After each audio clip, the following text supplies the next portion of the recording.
Hello everyone, welcome back, and you are watching Technical World. iOS 16.5 second beta is out now. Today in this video, I'm going to show you how to get iOS 16.5 second beta.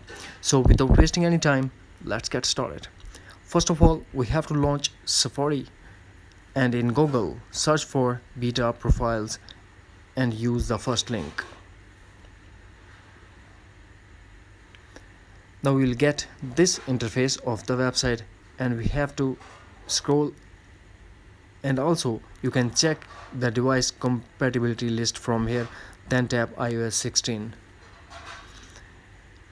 Here we go, iOS 16.5 second. Now tap on blue install profile, red install.